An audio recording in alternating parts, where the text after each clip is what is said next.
we're right here this afternoon. One of my favorite guests is right here with us. We have Dr. Joseph Patton. He got the Palmetto Lifetime Award here back in December, I think it was. He's been there at Gleamns for many years. He's the Chief Executive Officer there. Certainly brought Gleamns to a standard that is pretty amazing. And he continues to do good things in our community. It's my great pleasure to say, sitting across from me this afternoon is Dr. Joseph D. Patton. How you doing today, Dr. Joe? And I'm doing well, and thanks for having me. Absolutely. I couldn't think of a better person to come and talk about that today is actually the birthday of Martin Luther King. Absolutely. And so happy birthday, Martin Luther King. That's right. There'll be celebrations, and of course he is, I understand, one of two Americans who was not an elected official to have his own holiday. I didn't realize that, but yeah, that's true. Thank you. I just realized that too recently. Yeah. So from the standpoint of what it took for that holiday to come through, that was pretty awesome. And so we're going to talk about that. We're going to talk about how that came together. But we're also going to talk about just some of the things that are going on. You know, Dr. Patton, how are things over at Gleamns? Things are well, as usual. We are, in the business of helping people to help themselves. And a lot of people wonder, why are you handing out money to pay folks' light bill and medical bills and so forth? But there's a group of people that fall through the cracks that DSS can't help, but they don't quite meet the criteria for help. And if Gleamns wasn't where it is, then those people would be over at the county courthouse and everywhere else trying to get some assistance, because they literally don't have the wherewithal to take care of their subsistence. So we're there to help them. And of course we have problems too. There's people who abuse the system and the whole bit. But it's up to us to weed them out. But the main thing is to help these people to help themselves through economic development, through education, and to get them so that they're self-sustaining. Train them for jobs and get them employed. We do all of that in Gleamns. I think a lot of people don't realize that over there. Maybe they don't. But it really is an amazing, and I tell you what, when you go over there to the Brewer Complex where you're at, I mean, it really is, you've done a nice job. Thank you. Yeah. Thank you. We work at it every day, and we want Gleamns to be an agency, a social service agency that the citizens of the 10 or 12 counties we serve will be very proud of and can say that we gave them a helping hand and helped them get to where they are. And I think that's always what we would like to see in society. We want people to go on and make their own successes. We don't really want people to be on subsistence or to have this for a long period of time. They need the education, and they need to get out there and find their own path. Somewhere along the line, it was instilled in me as I grew up. One of the things that I think about a lot, and the same philosophy that Martin King had, and so did President Lyndon Johnson. He said that there'll always be poor people among us. Mm-hmm. And somewhere I read, inasmuch as you help the least of these, Yes. I mean, that's something that I've read over the years, and I think it's almost immoral and actually unconscionable not to extend assistance to those that are less fortunate, for as long as the reason for them being falling in hard times, their own hard times, is not something that they have done themselves to put themselves in that predicament by doing something illegal or something that you and I wouldn't even think of. Then I think we owe it to the least of these to extend a hand. And Dr. King believed in that.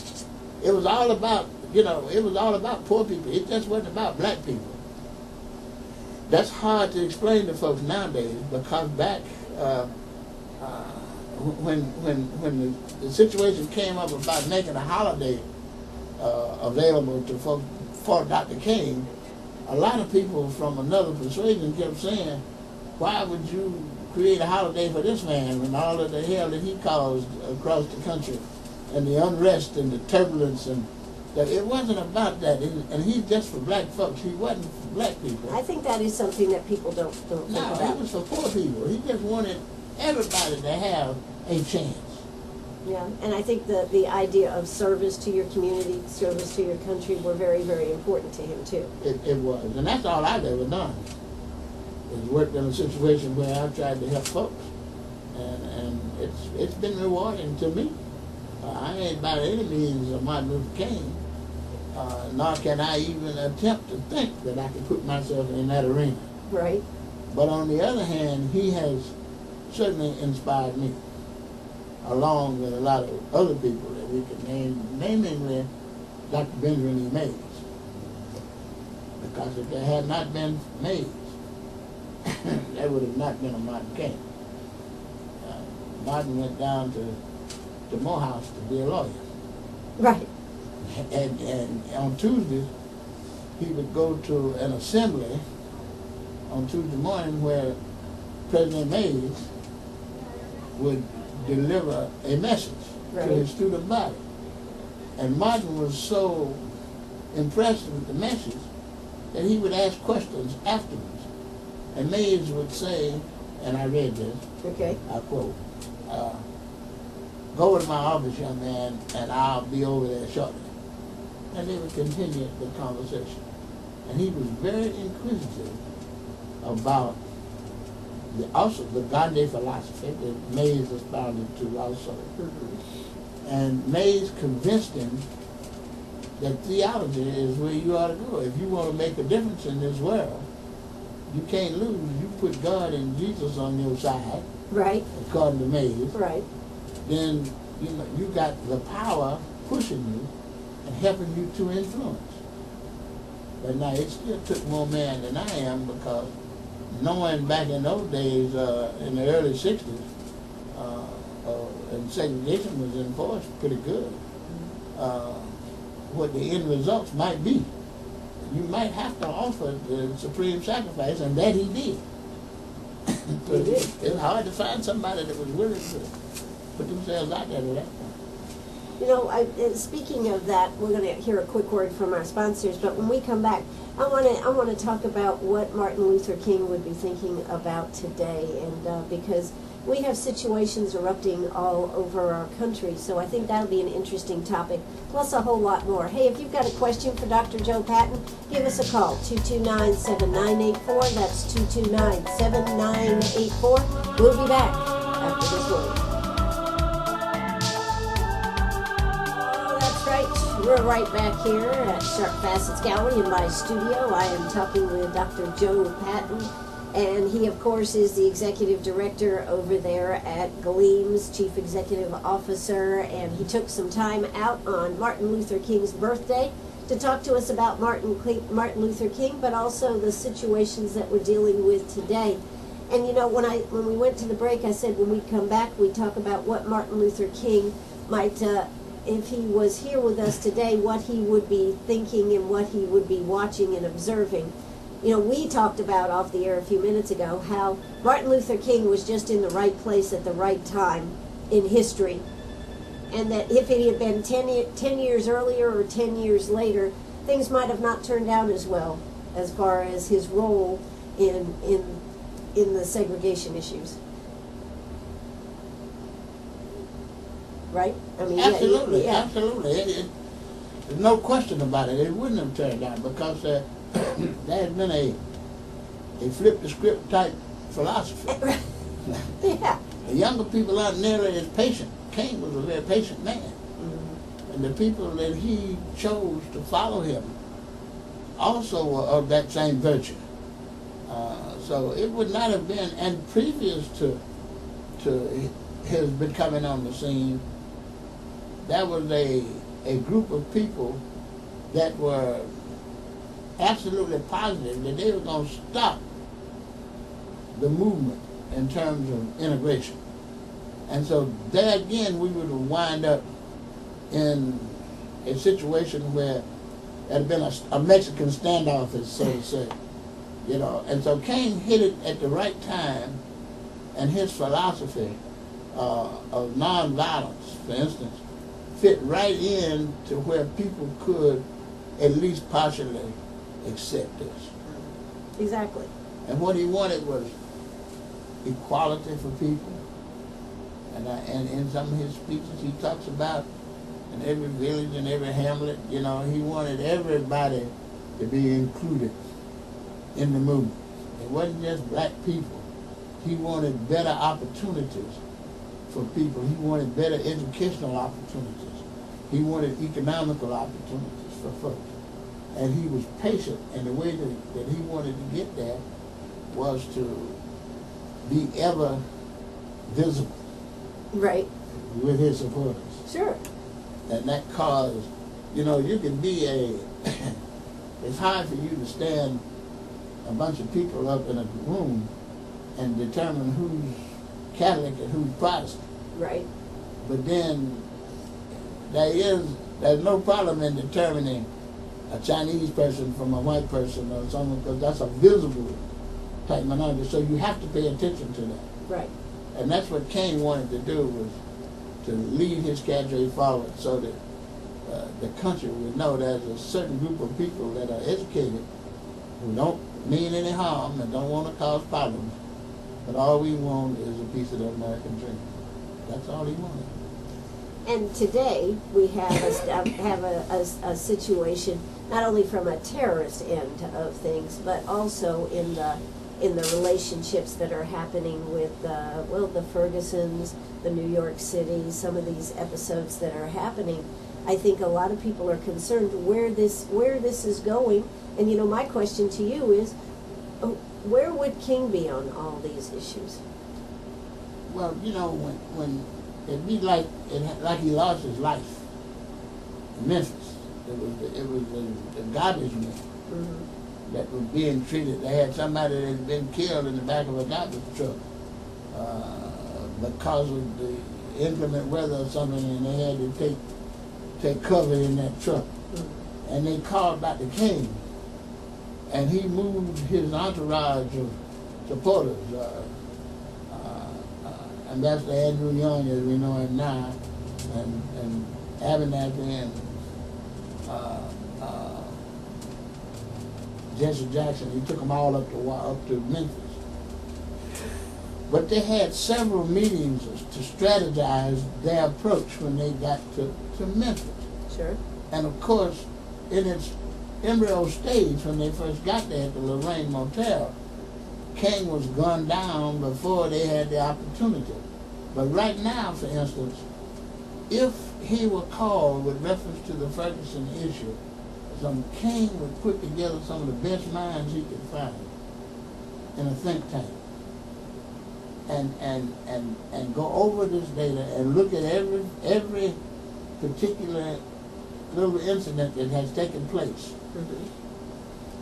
And issue a statement and go and confront the authorities there. And bring about, again, that visible minority. You bring that entourage with you and try to say, this is what we need to do. Not just out there grandstanding. Like some of our leaders today, they just seize the opportunity. Something happens in Wounded Knee up there, and 5 hours later, you see somebody showing up out there in front of the microphone who don't even understand what's happening out in Wounded Knee. Mm-hmm. But they seize the opportunity to gain some notoriety for them. It's all about self. King didn't, it wasn't about self. Look at the man offered, he gave the supreme sacrifice, his life. Yes, he did. Yes, he did. For what he believed in. Well, I don't know, but I think you might have been referring to Al Sharpton there. Yeah, I was. Al shows up everywhere. And there's nothing wrong with Al as a preacher. Okay. You know, and then basically when I look at him, especially since he lost all that weight, I kind of think I admire the man, because I'm kind of low tuned to myself, and it takes a minute to lose weight like that. But on the other hand, in losing weight, I think sometimes you lose a grasp on reality. And just going out there I mean, you can shoot somebody with a BB gun in Miami, and Al Sharpton will show up down there. You know, I mean, he'll show up down there and I'm not too sure it's to help the situation, but he shows up. It seems to become more incited. Yeah. Yes, it does. And Yeah. that's what I mean, yeah. you know, he's got people that follow him that do certain things that when he shows up, I think he agitates the system more than anything. And I guess the biggest difference in Martin Luther King is that, as you said, he would develop a plan. And you were talking about him going to see President Johnson. That's right. And what was the story? There were two fellas outside, and one of the Johnson aides went in and said, "Mr. Johnson, Mr. President, there are two men out there to see you from the Civil Rights Movement." Mm-hmm. He said, "One of them is Martin King, and the other one is Malcolm X." And Johnson said, in his vernacular, "Send that King fella in." He didn't want to deal with X because he felt that he wouldn't be able to make sense Right. to Malcolm X, because Malcolm was after another. He was cut from another piece of cloth, and it was not the nonviolent piece. And he would have had a hard time in a conversation with somebody whose philosophy was so much different than his own. And Johnson, believe it or not, he created the Civil Rights Act. Well, not only the Civil Rights Act, but he created these community action agencies and so forth. Between he and Sergeant Shriver, you know, they created that to help poor people. He was very socially minded. He said that you might not like it, but it's gonna happen. You might as well get on the bandwagon and help us get it done, because this integration is gonna happen. He said we ain't gonna have a whole lot to do with it, and the best thing we can do is not fight it. Now, you were growing up in that period. Yes, I was. You were in the 60s. Yes, I was. I was in the Army, Right. and I was in college. They were having demonstrations, sit-ins, stand-ins at the movie theaters. I was at Knoxville College up in Tennessee. Mm-hmm. And I remember getting a call from my mother, who was a school teacher. She told me, "Don't you get in that, boy. Because I teach school for a living, and they see you on the 6 o'clock. Everett R. Murrow used to be the newsman." Right. That was back in the dark ages. It was. Said, "They see you on there with Everett R. Murrow, they see you how they focus on the student." Right. Excuse me, I could lose my job. And of course, I didn't understand all of that as a student, but I was raised in a household with a mother and father, and I was taught to be obedient. So I didn't get in that. You know, Right. I kind of, when they were getting the buses up, loaded up to go out to stand in at those theaters and sit in at those counters, I didn't go. I kind of hid to keep from going. But later on, How did other people feel about you, though, the fact that you didn't go? well, I was ostracized a lot about that, and talked about and called different kinds of names. But my upbringing and my mother's wishes were, to me, much stronger, because when it was all said and done, first of all, they were paying the tuition. Me to be up there, I didn't have no scholarship. And secondly, when I finished with a semester at Knoxville College, I had to go home. And chances are, if I had been a failure in college period, the only place I had to go was home.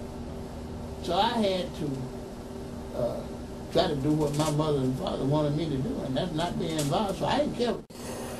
I've always been somebody to march to my own drum. Absolutely. Yeah. I mean, it's just, look here, there's nothing wrong with following the crowd. But I was raised, as you and I discussed before, I went to a military academy when I was 12 years old. So they taught me, you think for yourself. You know, you're responsible for you.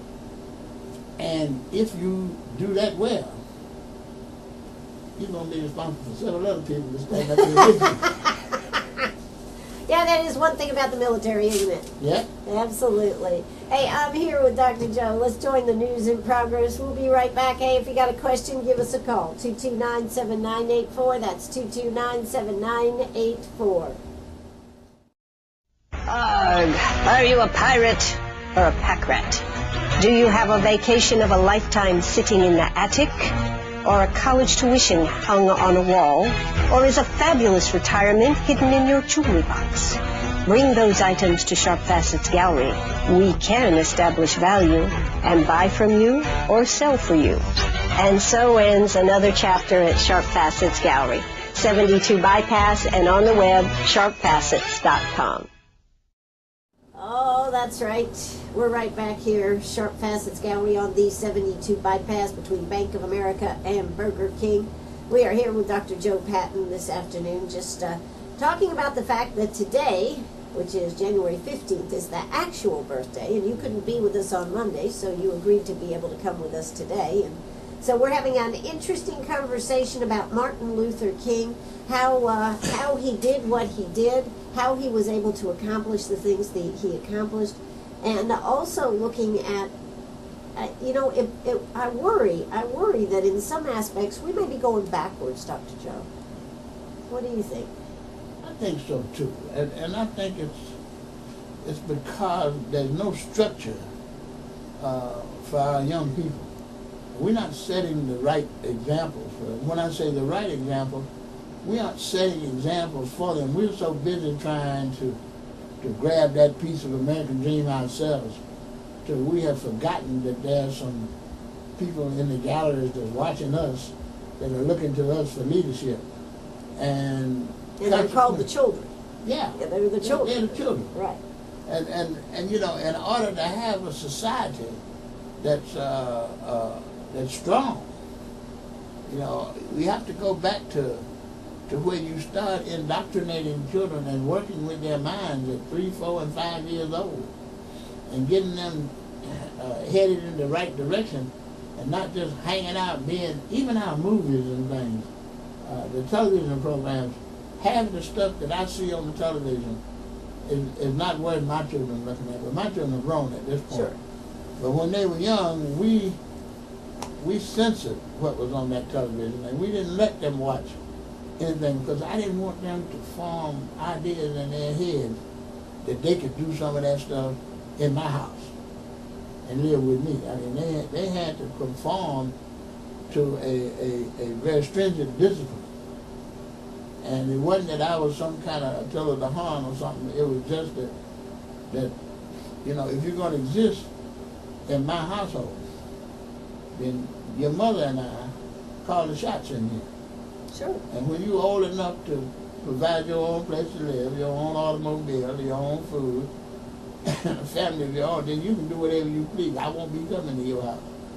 Well, you know, and that goes to the fact, isn't it, the first survey that has ever come out has now showed there's more single-family households than two-parent households that we've ever had in society. It's not good.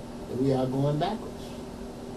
Because it was, even during the baby boomer years, or back during when the hippies were around, and people were living together, there still was a mother and a father in a household. Right. You know, nowadays, there's single households. And there are several people who are saying, I just want to have a child on my own. And it's very hard economically for one person to maintain a household. It is difficult, but it's also about getting different perspectives and where we come from on things. It's good to have a couple of perspectives in the household. It's good to have these discussions. We will do this, we won't do this. I agree.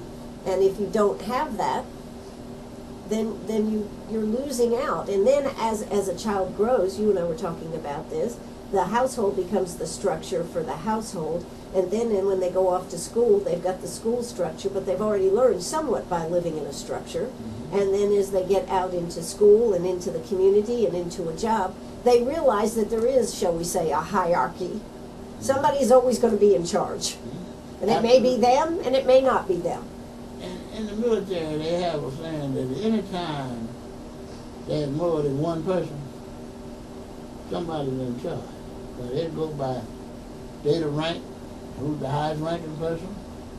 They even go by birthday. They can't get ridiculous. Oh, they can't get ridiculous. Who got the biggest feet or something? Yeah, I mean there's a measurement there that they can put somebody in charge of the other person's action. You know, it's called seniority in the military. Right. And as long as you walk the face of this earth, you know, it's going to be, you'll never be in a place where there's not an authority. Not in this country. It won't happen. Correct. And you got to understand, you know, when to fight and when not to fight. And some things, nowadays, young people they don't give it much thought. If they don't want to do it, they just say, look, we're going to resist this. Well, it kind of goes to the issue with the police. I mean, Exactly. you know, if the policeman tells you we're going to take you in, I guess you better just go and sort it out once you get there. My philosophy, exactly. You obey first and protest later. Obey first and protest later. I like it. Because if you don't obey, You won't have the opportunity to protest later. you ain't got nothing to protest. you didn't do what was required of you to do. Right. So what are you going to complain about? I mean, you didn't do it. And some children, like one of my sons, recognized at an early age, if I told him to have his car home at midnight, and he didn't, one night he came in at 2:30 in the morning. Okay. And I was standing in the window looking to see when he was going to come home. I was worried. But when I saw the headlights pull up in the driveway, I ran and got into bed so he wouldn't know that I was concerned. He walked in the house. I had told him that you're going to lose your automobile. I'm going to take it for 60 days. He came in the house, came into my bedroom, put his car keys on my nightstand, and went upstairs and got in bed. He made up his mind sometime around midnight that he was going to stay out to 2:30 or whatever he was doing. But he was going to give up that car. He understood. The penalty was okay for the advantage he had at 12 o'clock that night. Exactly. Yeah. That's what the young people are doing now. You know, it's a badge of courage and honor to get locked up. I don't see how you can say that, but I guess so. I get it from the street. I mean, I get it from young folks. That's a benchmark, you know, and that's reaching for lack of another term, you reaching a ladder, a step toward being the man, big man out on the hood, which don't mean nothing. But No, it doesn't. But it starts way back. A lot of these TV movies and things have made a dope dealer on the street the big man. The kids come around him like he's a candy man or something. You know. Well, that's kind of like all the stars, isn't it? Yeah. Yeah, the Hollywood stars. We Yeah. put more emphasis on our Hollywood stars, and when they do all these questionnaires out there, kids can always tell you who the Hollywood stars are. They might not be able to tell you who the president, the vice president, Right. these type of things, but they can tell you that because that's more interesting. And I'm telling you now, if Dr. Martin Luther King, if he were here walking this earth today, Dr. King would be appalled at this. I don't know if he could muster a team now. That's sad, isn't it? It's gotten so far. I don't know that he could have impact on these children. I talk to them now when I go to schools and make speeches and so forth. The little kids, I know what they're thinking. They're saying, well, they agree with me when I'm standing there. And then when I leave, they're saying, but I said, oh man, he's still living in this time. They do kind of do that, don't they? Yeah. You know, you're no longer relevant, right? Mm-hmm. I mean, I think that is one of the things, and you know, I've thought about this as people age and everything, and I've heard this said so many times. I just don't feel relevant anymore. That's sad. That's sad to hear. That's true. Except in my own household. In your own household. Yeah. My sons come home. I got 4 boys and a girl. when they come home to my house, you know, I tell them, either we all are adults, we're friends, but there's certain things I can't do with you, because if the ship flips on its side, I'm responsible to right the ship. And I can't do it without your assistance if you don't have respect for my leadership. So there's certain things we can't do together. But I still have to maintain the position of the father. And that's because I had a father. It was in my household. And he was sharp, but the ladies in my household were very intelligent women. They were school principals and stuff. But my daddy didn't have a leg to stand on sometimes. I mean, them women ran that household, so I came from a matriarchal society. But when he showed up, they gave him credit for being daddy and made sure we respected the fact that he was daddy. That's important. It is important. And he did all he could do to let us know, or to impart to me some manly habits and things that I need to be concerned with. And they stuck with me to the day. So that's where we missed the boat. Dr. King would have a hard time turning some of that around. When we come back, we're going to be talking about the future. We'll talk a little bit more about Martin Luther King. And we are here with Dr. Joe Patton. Don't you go away. Got a question? Give us a call. 229-7984. That's 229-7984. Oh, that's right. Right back here, Sharp Facets Gallery, right here in my studio for WCRS. 4:50 in the afternoon, actually 4:51 in the afternoon, coming up close to that 5 o'clock hour. So we don't have a lot of time left here. But in thinking back about the times that we lived in back when Martin Luther King was doing his pastoring and going forth and doing good things in our country, and then comparing them to today, it certainly seems like we should be moving forward more instead of the potential of going back. Don't you agree? I think so. I think it does look like that, and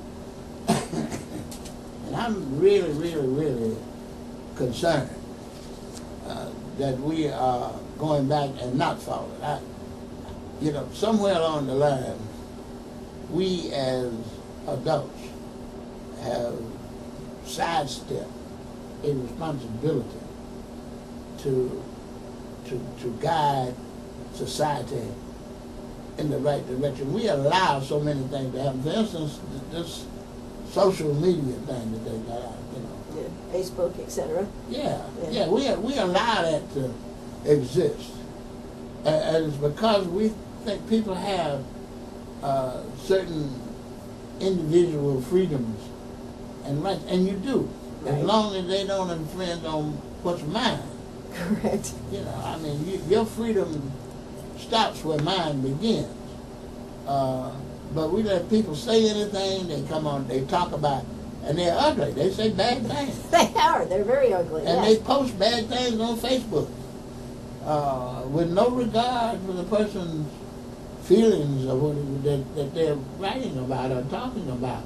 I think they feel emboldened because they're not actually talking to the person. Yeah. They're just spewing it out there and they feel free to do it. Well, there's something, you can always, say bad things about people when you don't have to say it directly to them. Right. You put it out there and let folks read it and form their own opinion, but you can influence that opinion. Well, then that I think emboldens other people to say things. Yes. And it becomes a whole thread, they call it. Yeah. Now, Dr. King, if he were living today, would he have a Facebook page? his organization probably would. Okay. And it would be up to him to post some of the.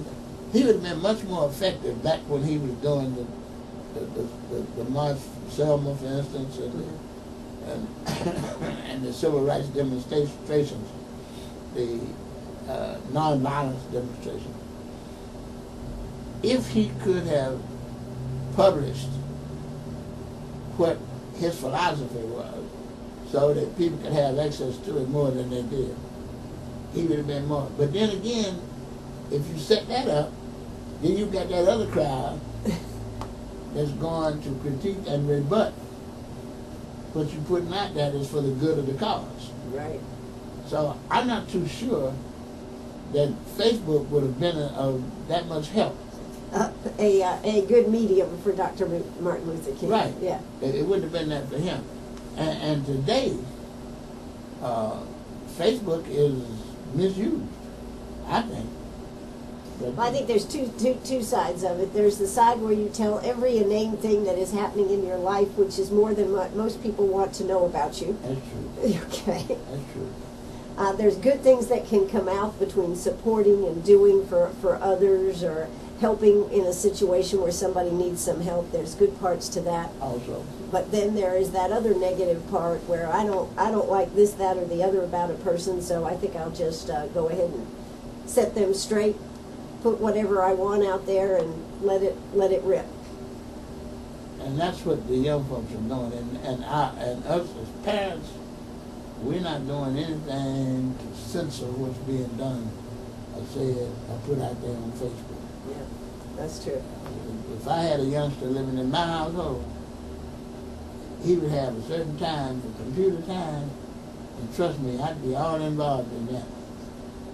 You know, I would take the time, because a young child is forming an opinion about life and what's happening to him on a day-to-day basis. And sometimes his thinking, once he starts going to school, his thinking is influenced by an element that you and I would object to. And if that's the case, and it becomes a part of his thinking that he's going to put it out on Facebook, then he's forming a character that we can readily see. And that's when we should intervene and cut this off. This thing has gotten so bad now till it scares me, you know, when a policeman is out there and says, look, get out the car and put your hands up. And the kid gets out the car and tells the policeman, I'm not doing anything you asked me to do. Or reaches for something in his pocket. It might be a ballpoint point pen. But all of that stuff could be avoided. You just get out the car and put your hands up like they ask you.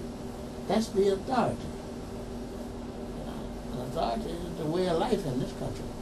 Well, you know, we're coming up on the top of the hour, but you know, how would you like to be young growing up in this world today? What do you think? It wouldn't bother me though. Again, with my upbringing and training, like I told you about those sit-ins and stuff in those schools. Right. When my parents told me, I got ridiculed to high hell about that. They used to come to me all the time and say, you know, they even used some ugly kinds of things, you know, because I was of fair complexion and stuff, so they told me I was half white and this, that, and all kinds of stuff. But this was a predominantly black school. But I did what my parents wanted me to do. It didn't bother me what they thought about me. And I raised my sons like that too. You know. But I think it's got to be very difficult, and I'm sure even your sons today have, if they have children, Yeah. that it's difficult for kids growing up. Number one, they don't seem to be small kids anymore. They seem to grow so fast because of the internet and because of the iPads and all the stuff that they have. They grow fast. And there's so much influence, and the technology just means that everything is moving so much faster. It has to be hard as a parent, and very hard as a single parent, to bring up a child with maybe the values that you and I grew up with. Absolutely. We've lost the values. I mean, we don't instill them into our children anymore. I was looking at my grandson was here the other day, the little one. He's like 3 years old, one of them, and he spent the whole afternoon on his iPad. 3 years old. 3 years. And I have a problem turning my iPad on. That's what I'm talking about, yeah. And he spent the whole afternoon, and telling his father, my son, where he was going on there and what he was looking at. I mean, they're very much so, they're much more advanced electronically and stuff than we were. So it's a different world now. I know. That's what I'm saying. That would be, I wouldn't want to be growing up in today's world. Personally, I think that it would be very tough to be growing up in today's world and trying to make the right decisions to end up maybe where you thought you wanted to go. That's true. Yeah. That's absolutely true. And I still admire whatever it took for Martin King and Andrew Young and that crowd to stand up against insurmountable odds. They were odds that I thought would never, I didn't think that there'd never be a day. Because see, I was a product. I grew up in the community.